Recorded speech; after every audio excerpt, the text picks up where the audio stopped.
విశ్వభారతి వీక్షకులకు నమస్కారం.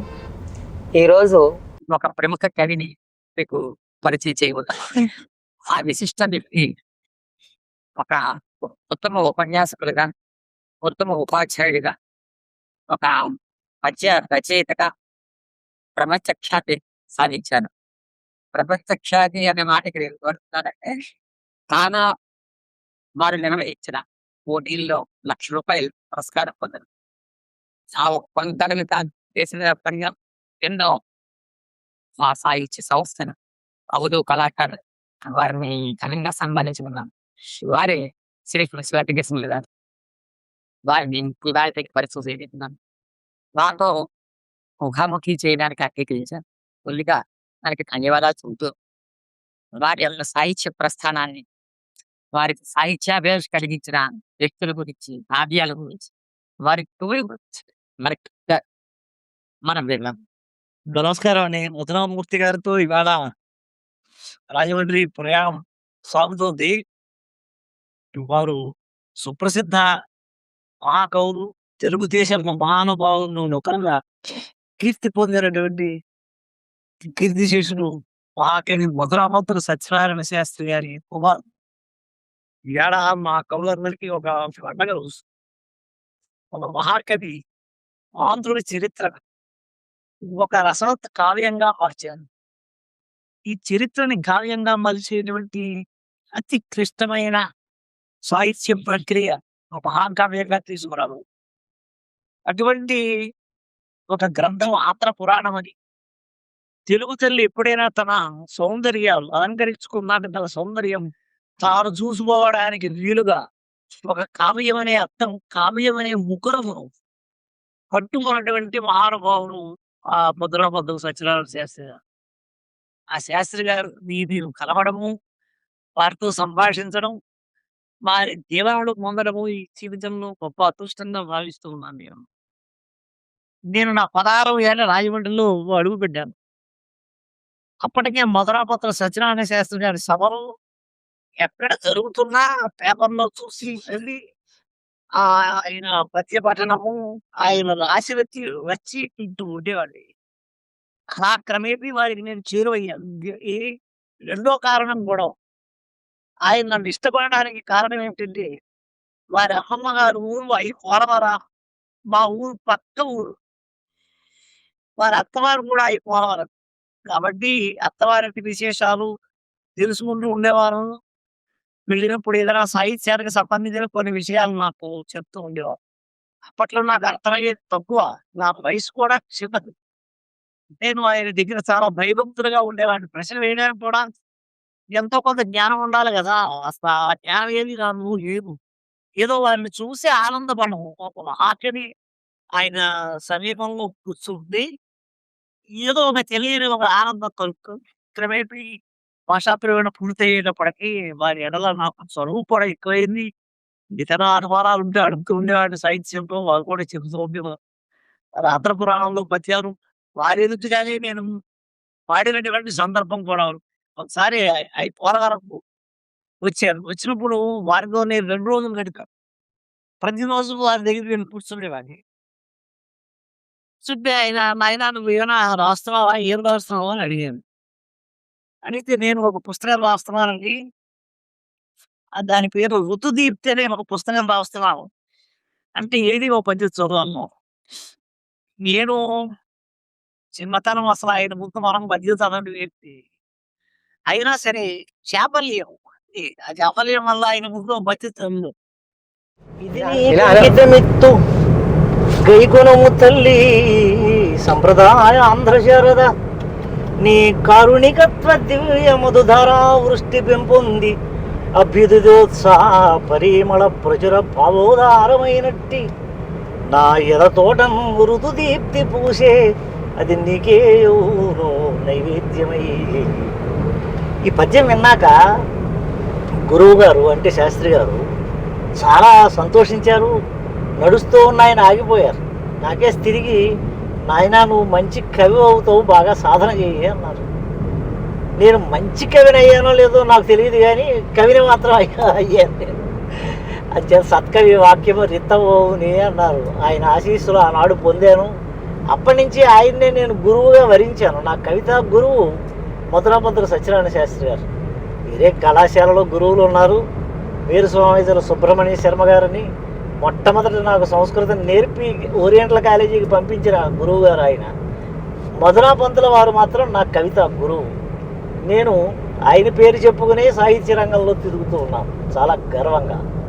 ఆ తర్వాత కొంచెం ప్రాయం పెరిగాక కొద్దిగా పాండిత్యం సంపాదించుకున్నాక స్వయం కృషితో కొన్ని గ్రంథాలు కూడా నేను మా పల్లెటూరులో చదువుకున్నాక అప్పుడు ఆంధ్ర పురాణము, ఆంధ్ర రచయితలు వారు రాసిన ఖండికలు ఇవన్నీ చదువుతుంటే వారు నేను పరిచయం అయినప్పుడు, నాకు పరిచయం అయినప్పటికంటే అంతకంతకీ కాలంతో పాటుగా వారు హిమాలయ ఉన్నతంగా ఈనాడు మనసులో భాషిస్తూ ఉన్నారు.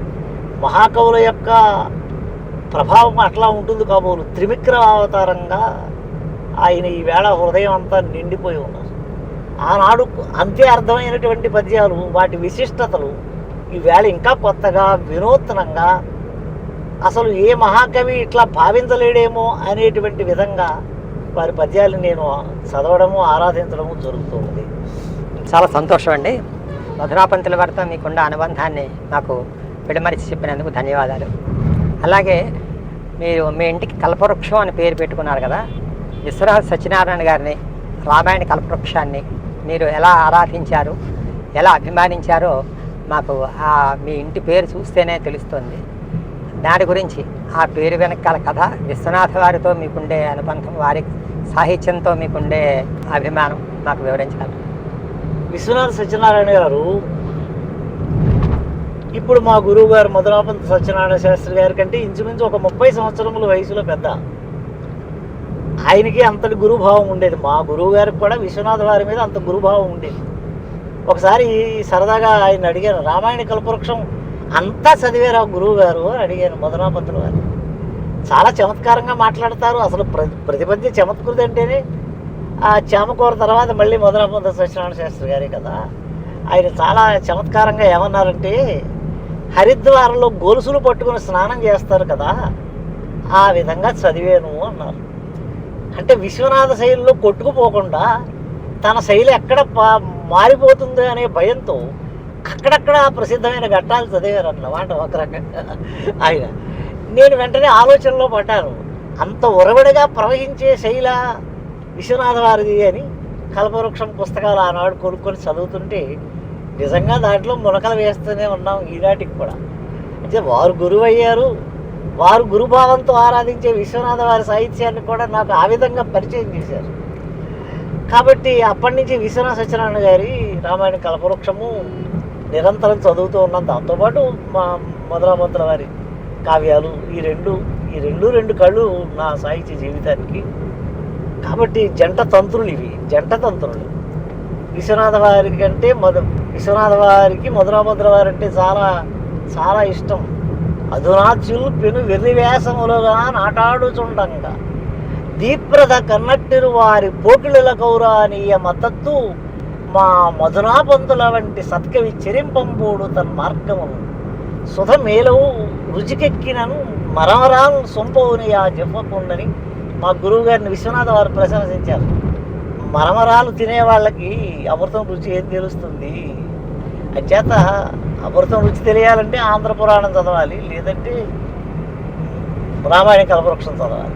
రామాయణ కల్పవృక్షాన్ని అలా చదువుతూ నేను చాలా అభిమానిని అయిపోయి మా ఇంటికి కూడా కల్పవృక్షము అనే పేరు పెట్టుకున్నాను. ఇంటికి అందరూ ఏదో పేరు పెడుతున్నారు కదా, మా ఇంటి పేరు బులుసు, మా ఇంటికి పెట్టిన పేరు కల్పవృక్షము అని పెట్టి అప్పటి నుంచి కల్పవృక్షాన్ని కూడా మా గురువుగారి కావ్యాలతో సరిసమానంగా ఈనాటికి అధ్యయనం చేస్తూ ఉన్నాను. నేను ఎక్కడికైనా వెళ్ళి మాట్లాడితే మధురాపంతుల వారి కావ్యాలు లేదా విశ్వనాథ సత్యనారాయణ గారి కావ్యాలు, ప్రాచీన కవులైతే నన్నయ్య, పోతన నాకు అభిమానమైనటువంటి కవులు. చాలా సంతోషం అండి. ఇప్పుడు విభిన్న సాహిత్య ప్రక్రియలతో మీకు పరిచయం ఉంది. అంటే నవల, కథ, పద్య రచన సరే, అలాగే వచన సాహిత్యం. మీరు అంటే వీటన్నిటిలోకి ఏ ప్రక్రియని ఎక్కువ ఇష్టపడతారు, ఎందువల్ల? మంచి ప్రశ్న వేశారు. సాహిత్యంలో కొన్ని ప్రక్రియలు, ముఖ్యంగా పద్య కావ్యాలు, ఎంతో కొంత పద్యంతో పరిచయం ఉండి అలంకారాలు, సంధులు, కాస్త పరిజ్ఞానం ఉండి చదువుకునేటువంటి వాళ్ళకి పద్య కవిత్వం పరిమిత సంఖ్యలోనైనా మహా ఆనందాన్ని సమకూరుస్తుంది. అయితే నేనే కాదు, మన విశ్వనాథ వారు, మధునాపంతుల వారు, కరుణశ్రీ, ఇటు ఆనాటి సమకాలికులైనటువంటి కవులు అందరూ కూడా, వేలూరు శివరామ శాస్త్రి గారు, వీళ్ళందరూ కథానికని కూడా తక్కువ చేయలేదు. ఎందుకంటే కథ ఎక్కువ బహుళ జన వ్యాప్తికి ప్రచారంలోకి వెళుతుంది. సూటిగా మనం చెప్పదలుచుకున్న విషయం ఏదో చెప్పచ్చు. ఆధునికమైనటువంటి విషయాల్లో మన నిర్ణయాన్ని మనం ప్రకటించడానికి కథ అనువుగా ఉంటుంది. కనుక నేను కూడా ఒక 30 కథలు దగ్గరగా రాశాను. రాస్తే దాంట్లో ఒక 16 కథలు బహుమతి పొందినటువంటి కథలు ఉన్నాయి. చాలా మంచి కథ అనుకున్నప్పుడు ఆ కథని మామూలుగా పత్రిక పంపేయకుండా ఏదైనా ఒక కథల పోటీ ఏర్పడేటువంటి సందర్భం కోసం ఎట్టేపెట్టి ఆ పోటీలకు పంపుతూ ఉండడం వల్ల 16 సార్లు నేను కథలకు బహుమతి పొందాను. చాలా సంతోషం. ఆ బహుమతులు పొందినటువంటి కథలన్నీ పండుగ అనే పేరుతో ఒక కథల పుస్తకం కింద వేశాను. కొన్ని కథలు ఇంగ్లీష్లోకి అనువాదం అయ్యాయి. ఆంధ్ర సాహిత్య అకాడమీ, కేంద్ర సాహిత్య అకాడమీ వాళ్ళ ఇంగ్లీష్ లిటరేచర్ అనే బుక్లో ప్రచురించబడ్డాయి. కొన్ని హిందీలోకి కూడా అనువాదం అయ్యాయి. ఒక కథ కన్నడంలోకి కూడా అనువాదం అయ్యింది. ఈ విధంగా కథలు కూడా ఎవరు తక్కువగా చూడడానికి వీల్లేదు. సామాన్య విద్యావంతులు అయినటువంటి వాళ్ళు ఎక్కువగా కథానికని చదువుతారు. అంచేత ఎక్కువ ప్రచారంలోకి మన భావాలు వెళ్ళాలంటే కథ అనే వాయిక చాలా ముఖ్యమైనదని నా ఉద్దేశం. కనుక నేను కథలు రాశాను. ఆ తర్వాత కొన్ని అనువాదాలు కూడా చేశాను. ముఖ్యంగా రాచకొండ నరసింహ శర్మ గారిని విశాఖపట్నంలోనే 102 సంవత్సరాల రావిశాస్త్రి గారి బ్రదర్, రావిశాస్త్రి గారి తమ్ముడు రాణా శర్మ గారు అంటారు ఈయన్ని. ఈయన ఇంగ్లీష్లో పోయిటరీ రాసేవారు. రాస్తే ఆయన ఒకసారి నన్ను కేకేసి, మీరు రాసే పద్యాలు బాగుంటాయి కనుక నా పోయిటరీ ఏమైనా పద్యంలోకి అనువదిస్తారా అని అడిగితే, ఏ పోయం ఫర్ అన్నపూర్ణ అని ఆయన భార్య మీద రాసుకున్నటువంటి ప్రేమ కవిత్వం, ఆ కవిత్వాన్ని నేను అనునాదాలు అనేటువంటి పేరుతో తెలుగు పద్యాలుగా మార్చాను. ఇంగ్లీష్ నుంచి తెలుగు పద్యంగా మార్చాను. అంతకుముందే రామతీర్థ అనే స్వర్గీయమైనటువంటి కవి, ఆయన కీర్తిశేషుడు, ఆయన వచన కవితలోకి రాశారు. నేను దాన్నేమో తెలుగు పద్యంలోకి తీసుకొచ్చాను. అది కూడా చాలా పేరు తీసుకొచ్చింది నాకు. ఆ తర్వాత తానా,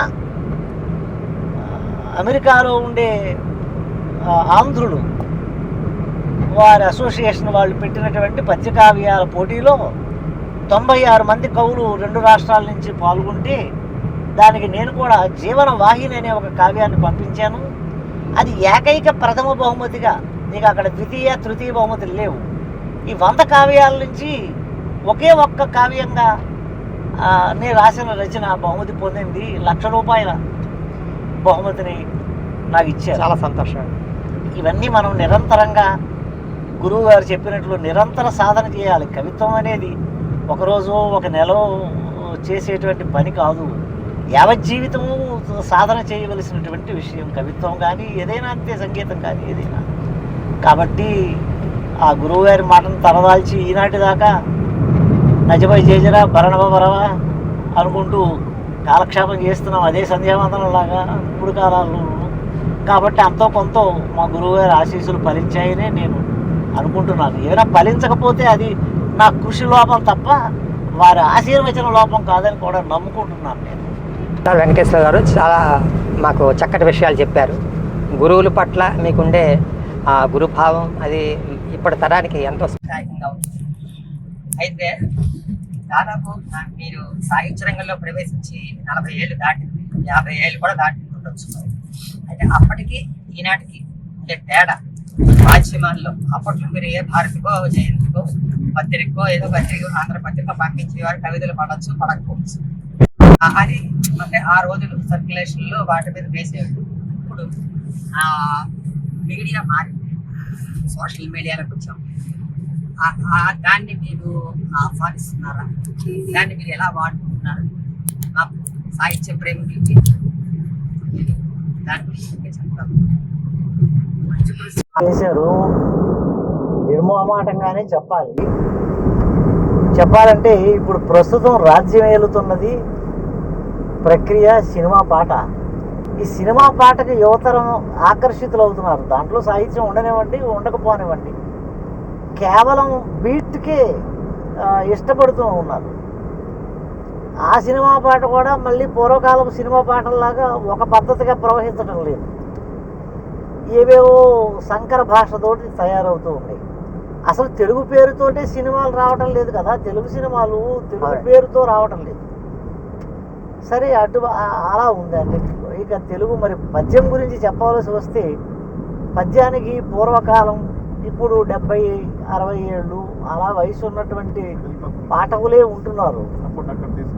యువతరంలోకి పద్యం సంపూర్ణంగా వెళ్ళకపోవడానికి కారణం వాళ్ళు చిన్నప్పటి నుంచి చదువుతున్నటువంటి తెలుగు, వాళ్ళకి మనం నేర్పుతున్న తెలుగు ఈవేళ పద్యం అర్థం చేసుకోవడానికి తగినంత ఉద్బోధకంగా ఉండదు, ఉపబాలకంగా ఉండదు. ఈనాటి తెలుగు పెద్ద అయితే పిల్లలు తెలుగు పద్యాన్ని చదవడం కానీ దాన్ని మనసులోనే విడదీసి ఆ పద్యంలోని హృదయాన్ని అర్థం చేసుకునే శక్తి రాదు.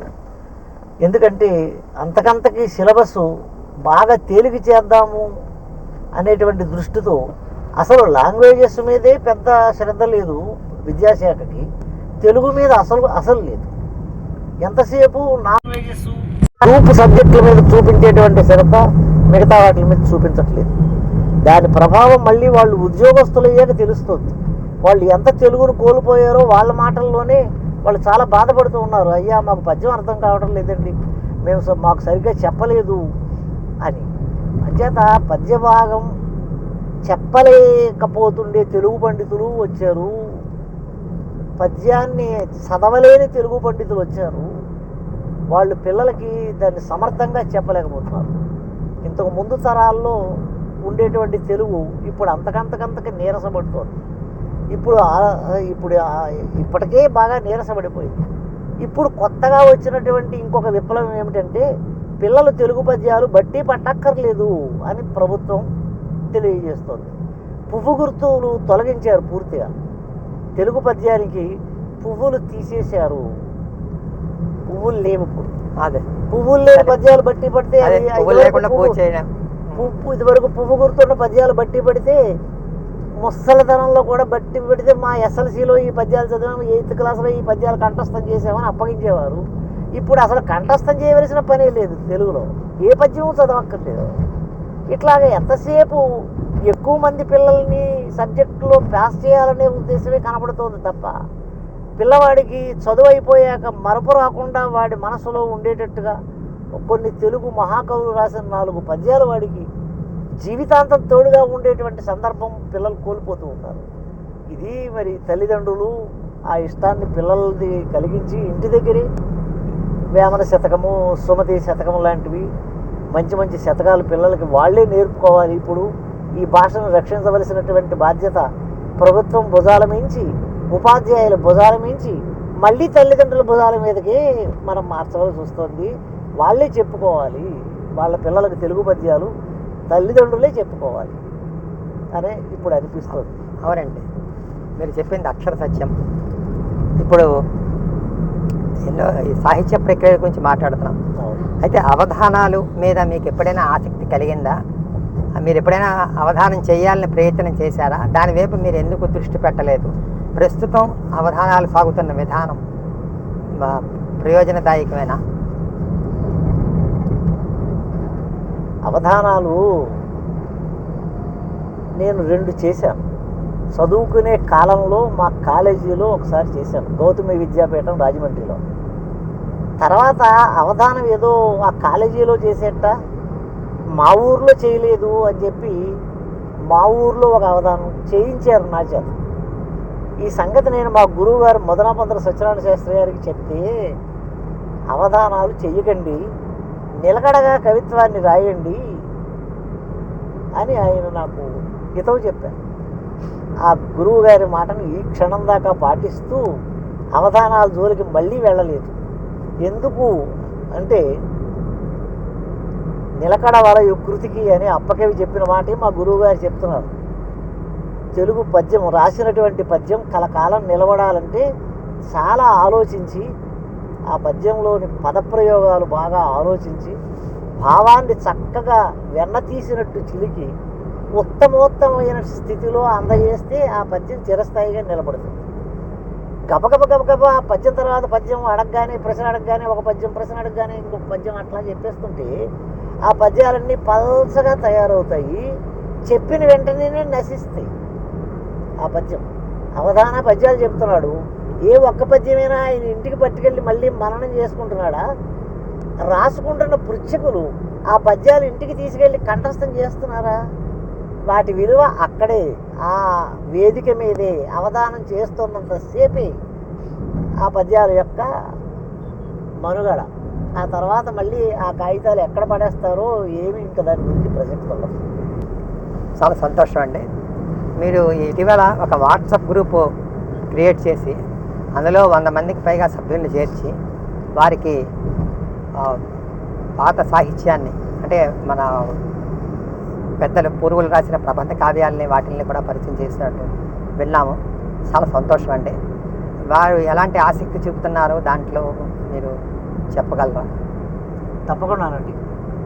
అందరూ కూడా చదువుకున్న వాళ్ళు, మనం చదువుకున్నామంటే మనకు ఎంతోమంది సాయం చేస్తే సహకారం అందిస్తే మనం చదువుకున్నాం అనే విషయాన్ని మర్చిపోకూడదు.